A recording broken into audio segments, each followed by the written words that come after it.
My favorite way to write music is the unexpected times when music just starts, coming to me, and if I'm sort of available for it, and I'm listening to my mind's ear, I'll remember it and realize, like, oh, hey, you know what? I think that's a new song.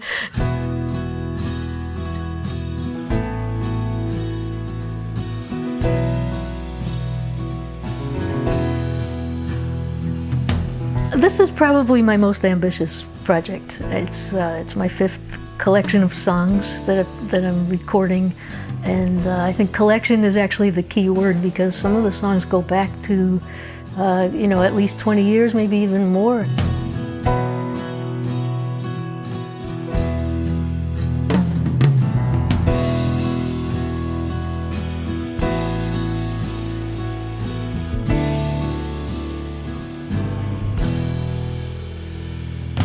Eve's Day was the first song I wrote when I got this piano, and it was because I got the piano, I think it was 2 days before Christmas, so it was Christmas Eve in the day when I was kind of messing around with this song.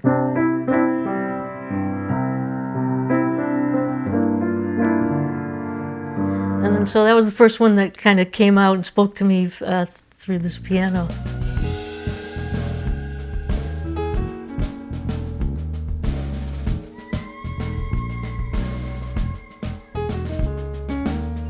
The American Wave, boats, that whole theme came from 2003 in the summer when I was actually out on a boat. And others have just sort of come to me over time, and I think that they would belong in a recording at some point, I had the groove masters with me playing these pieces. Mark Walker on drums and Lincoln Goines on bass, Tim Ray on piano. These guys, I could have just hired them to play my music and been really happy to sit back and listen. I do think that some of my favorite songs that I've written have started from just being out, walking around, and not being near any instrument.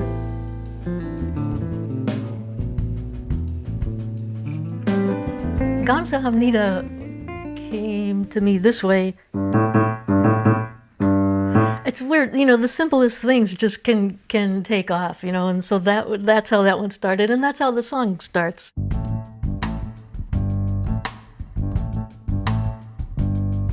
And I named it after the word that means thank you in Korean. I thought this was the right song to plug in that title.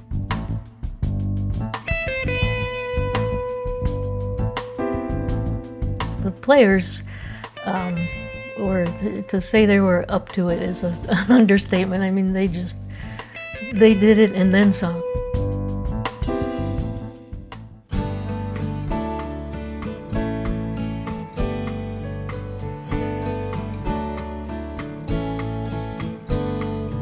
On the track, The American Wave, I had 5 different singers, as it turns out.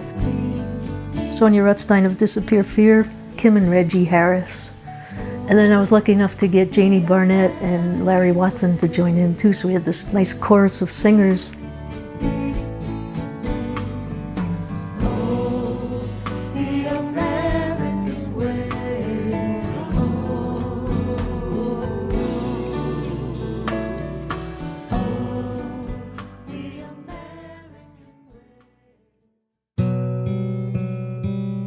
I was lucky enough to get Eugene Friesen on cello on a couple of tracks. He was in and out of there pretty quickly, but he played some beautiful music, and I'm just so happy to have his presence on Charm of Dumbarton, and also a piece I wrote called In Closing.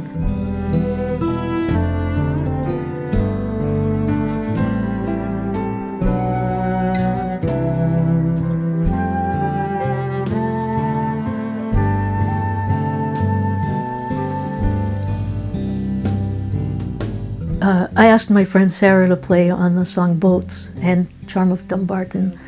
And on Boats, I wanted her to play a couple of specific lines, but I also wanted her to have some freedom and make some whistle, sort of more whistle effects rather than certain lines.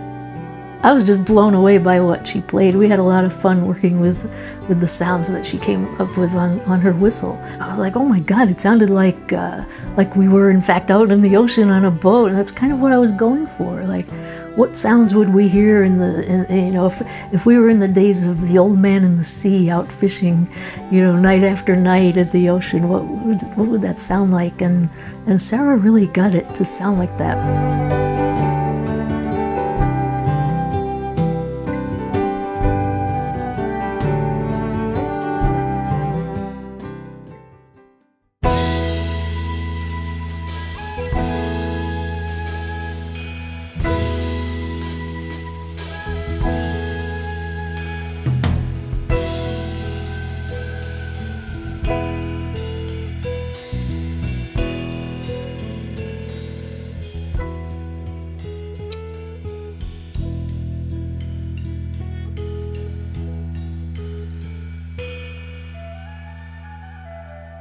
Now it's just all coming together. I chose songs over time that really fit the theme of the project, which the title being Boats, just like the there's an outdoor thing happening in there.